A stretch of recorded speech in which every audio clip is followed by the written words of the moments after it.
Grabe nga ang ulan ngayon pero nagyayatong si King Kong. Punta nga daw kami ng Infanta kahit 2:30 PM na.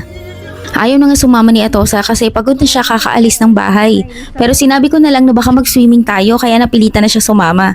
Ganito pala yung madalas na road trip namin. Pupunta kami dito sa Santa Maria, Laguna going to Infanta. May hilo na ako sa ama mo eh.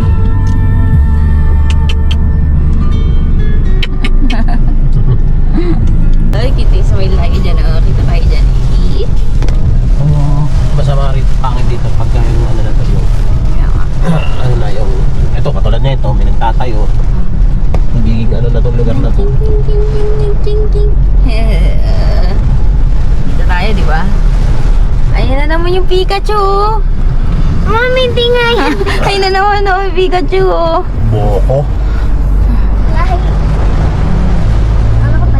May entrance dyan eh, no? 50.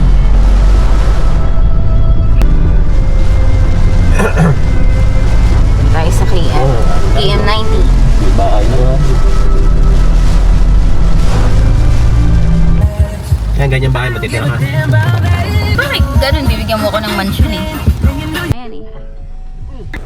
Ito na, mukhang pinagkatiwala na sa akin ni Mr. ang 4x4 niya.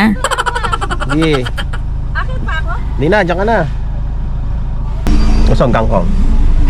Ba't dyan ka? Paano to pupunta doon? Pupunta ron. Yung ano? Yung seatbelt? Ay, yung ano, upuan? Ayaw mo na ito. Ano yung M? Huwag mo na pakialaman yun, sa drive na lang. Ano to, P? Yeah. Reverse neutral drive. Parang ano lang din yan, yung Velos. Ay, game na, sige. Tabak, na-drive mo na, gas. Hindi na dito nga. Ayan. Mabagal siya? Ha? Mabilis yan. Sabihin, malalim siya. Aralin mo lang. Pakaramdam ko tumatalbog ako eh. Nakakakaba, tumatalbog. Parang sensitive yung mata niya eh. Mas magaling yan, mabilis na ako agad oh. Nakakatakot. Mamaya ikaw na ah. Subukan ko na eh.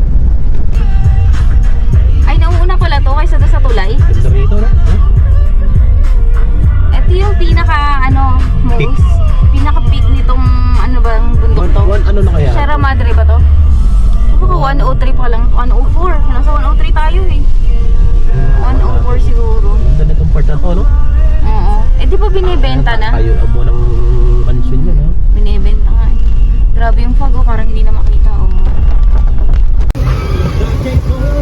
Ito na yung tulay, nakarating na tayo sa tulay. Ano yan? Ito. Anyari? Ano yan? Ikaw muna di, ikaw Sige, listen. At titignan ko kung ano nangyari na yan dito. Bakal to. Yung mga nagtitinda dyan eh. Ito yung napuntahan Kaya natin. kung isda, may barya ka.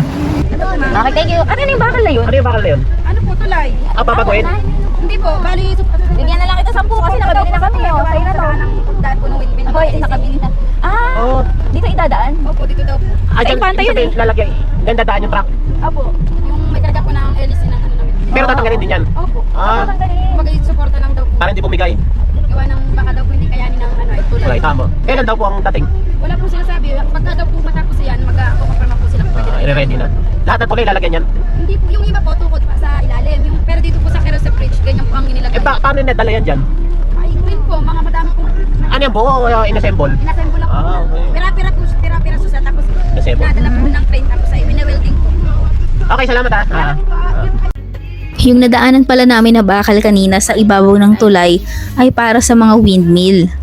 Meron kasing gagawin na windmill sa Infanta at Real. Yun daw ang magiging pinakamalaking windmill sa Pilipinas.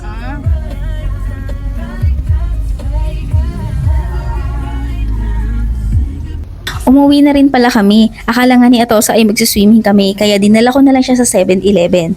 Kaya galit na naman siya sa daddy niya pag uwi namin. Paborito mo, syempre. Malapit na tayo sa ano? Saan? Beach?